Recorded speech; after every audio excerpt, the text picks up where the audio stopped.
inspire you?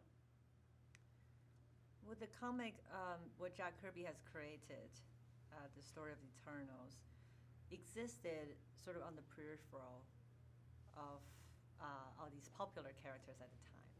And I think he was trying to tell a really big, cosmic, and universal story, but through these very intimate moments between individuals.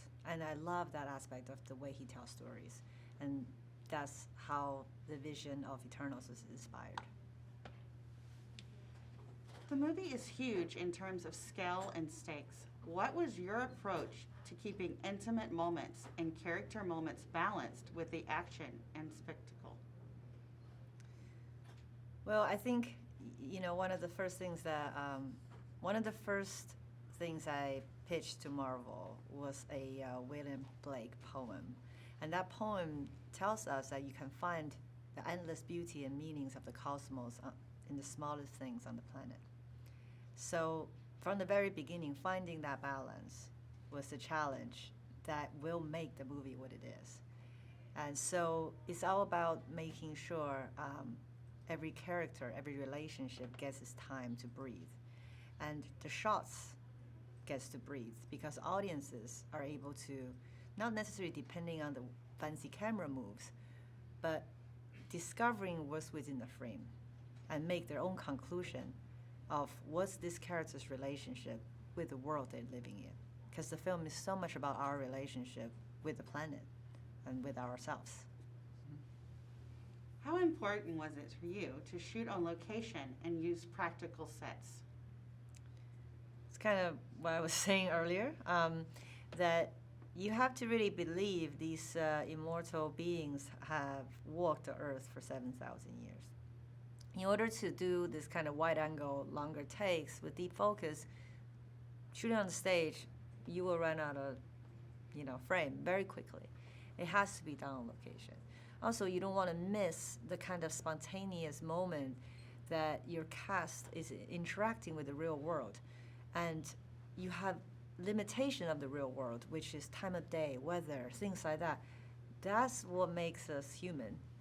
And to humanize immortal characters, if you put them all on the stage, it's a very difficult thing to do. What was it like working with such a large, diverse ensemble cast? What does that diversity add to the film? When I came into the project, there was already a treatment.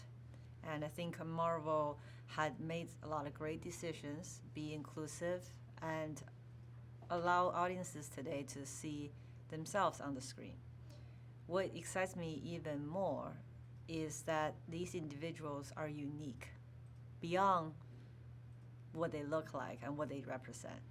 It's, for me, even more exciting that someone who doesn't look like this person or love the same way or believe the same things might feel for that person as well. And it's very important to build that bridge. The film spans thousands of years and time periods. What kind of research did you do for the costumes in historical periods? I work with two brilliant women, Eve Stewart and Sammy Shelton, our production designer and costume designer. One of the very first things we ask ourselves is why are they here? Is it military? Is it missionary? We really want the story to inspire the design. We also did a lot of backtracking. We looked at every culture we can think of, symbols that they consider sacred, colors that had inspired in their religious art, and try to backtrack to imagine if those things were our interpretation of what we saw if those 10 had walked the earth from the beginning.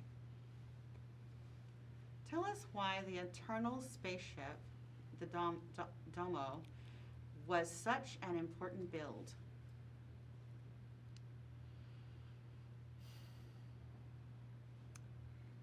Every family story has a dining room scene when everything happens, unravels. The Eternals are nomadic. And the Domo is really their home. It's their connection to their past as well, to the Celestials. And building the Domo we really thought about let's not contemplate the greatest technology in the universe, which is the celestial technology, with what we understand as humans, wires, computers, screens. No. The most advanced technology in the universe, I think a lot of people have predicted, will look as close to nature as possible in the shape of minerals. And so that was a fun thing to play. What was it like working with the Marvel Studios filmmakers and crews? Working with Marvel has been such an incredible experience. One thing that I love the most is that it's actually a very small team. There's a very small team, and a lot of big decisions are made one text away with 2 to 3 people, and that has been incredible. And I think they really created a bubble for me to be safe and to play. And if I want to fly, they gave me wings. But if I fall, I know they're gonna catch me. So having that safety net really allowed me to take a lot of risks.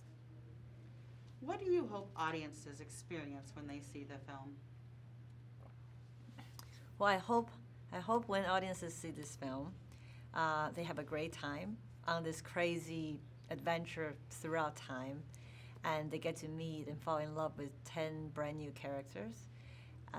They get to explore the origin of the MCU, which is very exciting. But also, if they want to, maybe ponder some existential questions that our ancestors has been asking since the beginning.